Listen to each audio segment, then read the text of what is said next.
Hola, ¿qué tal? Mi nombre es Itzielia de Yanira Soto Gómez y soy alumna de la Facultad de Medicina Extensión Mazatlán de la Universidad Autónoma de Sinaloa. En esta edición de Oncocápsulas de la Salud les hablaré del cáncer de pulmón de células no pequeñas. Comenzamos definiendo al cáncer de pulmón como aquella neoplasia maligna que se origina a partir de las células que recubren estructuras de nuestro sistema respiratorio, específicamente bronquios, bronquiolos y alvéolos. Estas células van a comenzar a crecer de manera anormal y a multiplicarse hasta formar un tumor maligno. Hay dos tipos de cáncer pulmonar primario. Estos son el cáncer de pulmón de células pequeñas y el cáncer de pulmón de células no pequeñas, siendo este último el más frecuente y en el cual nos enfocaremos en el transcurso de esta exposición.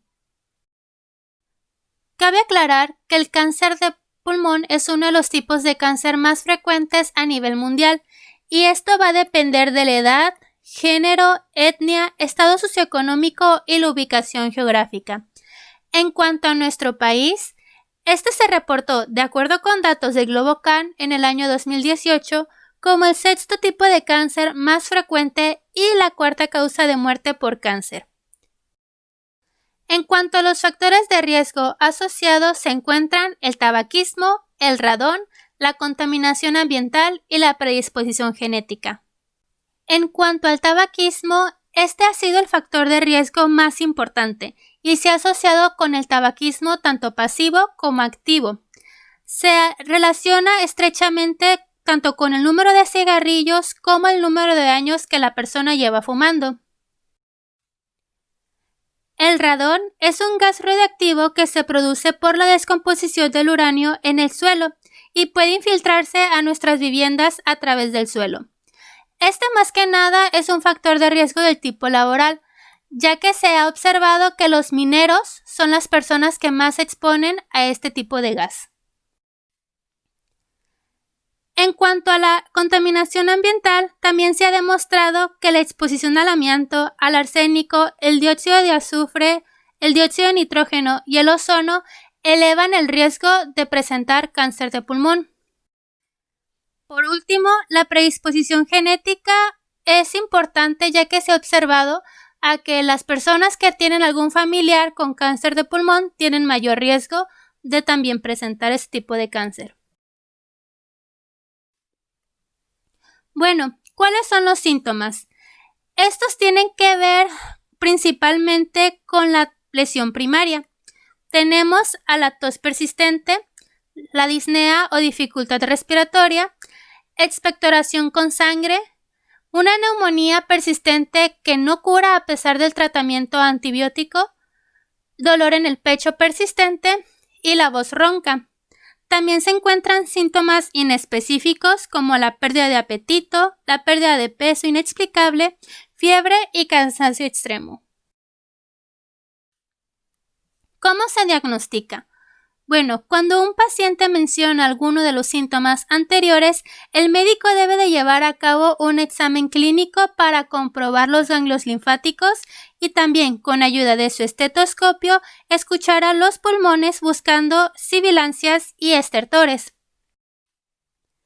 Si existe la sospecha, además se solicitan estudios de imagen, tal como la radiografía de tórax.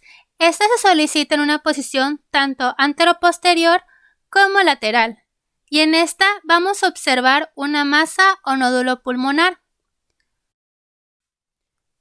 Otro estudio de imagen comúnmente utilizado es la tomografía computarizada de tórax. Esta nos ayuda a evaluar la extensión local de la enfermedad e incluso corroborar si se ha diseminado a otras partes del cuerpo.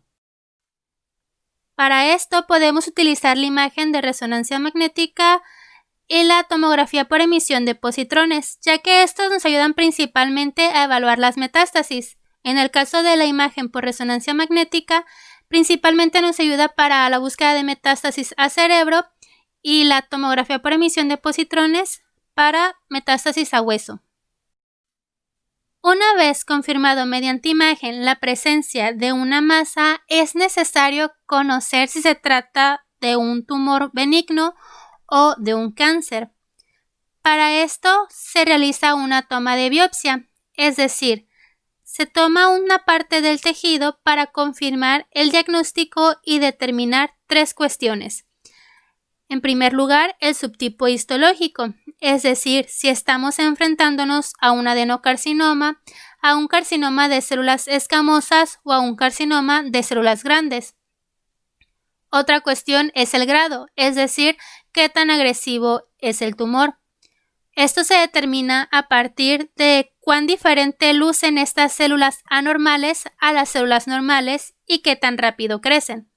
Y por último, la biología del tumor, es decir, conocer su naturaleza a partir de la presencia o no de ciertas mutaciones genéticas, por ejemplo, en el gen del receptor del factor de crecimiento epidérmico, en el gen de la cinasa del linfoma anaplásico y el ligando de muerte celular programada. 1. Para la toma de biopsia se utilizan diferentes técnicas. Tenemos, por ejemplo, la broncoscopía, que nos va a permitir tomar principalmente lesiones que se encuentran en las zonas centrales. Otra técnica que se utiliza principalmente para las lesiones periféricas es la biopsia guiada por ultrasonido o tomografía computarizada. Además, es fundamental la evaluación del mediastino para confirmar si el cáncer no se ha diseminado hacia los ganglios cercanos, y esto se hace a través de la mediastinoscopía. La estadificación es un paso esencial para determinar un tratamiento apropiado en personas con neoplasias extirpables y ahorrar métodos quirúrgicos innecesarios en pacientes en los cuales la enfermedad ya está avanzada. Para este tipo de cáncer, el Sistema Internacional de Estadificación, TNM, es la herramienta pronóstica más útil y en ella se evalúan el tamaño del tumor, la afectación a ganglios linfáticos y la presencia de metástasis. Este sistema nos permite clasificar a nuestros pacientes en 3 grandes grupos: aquellos que se encuentran en un estadio inicial, aquellos que se encuentran en un estadio localmente avanzado y, por último, a aquellos pacientes que se encuentran en un estadio metastásico, es decir, que el cáncer ya se ha distribuido a partes distantes del cuerpo. En cuanto al pronóstico, resulta muy complejo y desafiante el desarrollar un modelo, debido a que en el pronóstico interactúan diferentes factores. Entre ellos tenemos a los factores ambientales, que van desde diferencias regionales, epidemiológicas y étnicas hasta las diferencias que se encuentran en la disponibilidad y calidad de los servicios de salud.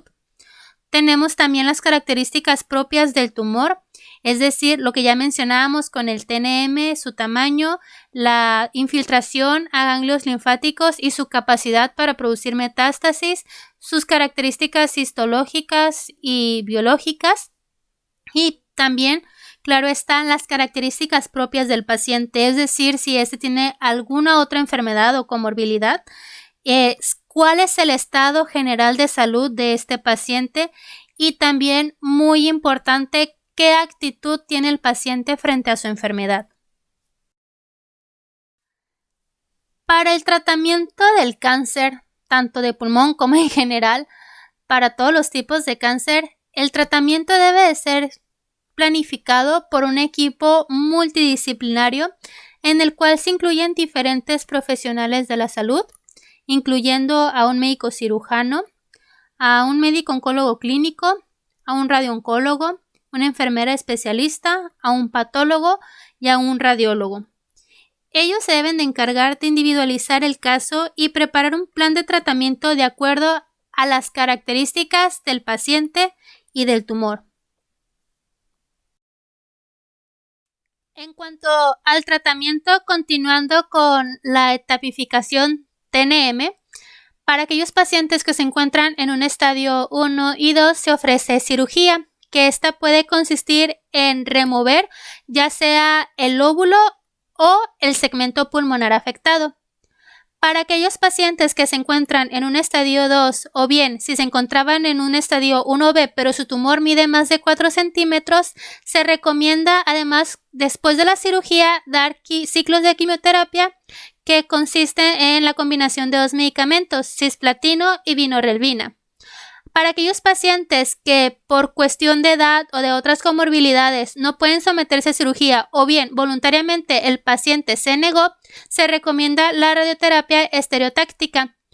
Además, también se puede dar radioterapia para aquellos pacientes que su cirugía fue incompleta o que presentan tumores centrales mayores a 5 centímetros. En cuanto a los pacientes que ya se encuentran en un estadio 3, hay que diferenciar a aquellos que se pueden operar de los que no. Y en eso hay que considerar los criterios de inoperabilidad e irresecabilidad, como lo pueden ser una edad mayor a 70 años, que el estado de salud general no sea muy bueno, incluso pues ya la presencia de otros síndromes como el síndrome de vena cava superior, el síndrome de Horner, la presencia de derrame pleural pulmonar, la afectación al nervio laringeo recurrente o ya de otras estructuras como la tráquea o los cuerpos vertebrales e incluso el foramen neural. Una vez determinado si nuestro paciente es candidato a cirugía, es decir, su tumor es resecable, pues previo a se recomienda que se realice ya sea quimioterapia o radioterapia. En cuanto a la quimioterapia, podemos utilizar cisplatino combinado con etoposide o vinorelbina y la radioterapia generalmente es de dosis de 60 a 66 grays. En cuanto a la cirugía, se recomienda la lobectomía, es decir, quitar el lóbulo pulmonar afectado o bien quitar por completo el pulmón, es decir, una neumonectomía. Para el estadio 3, que es el irresecable, pues se recomienda quimioterapia y radioterapia combinados.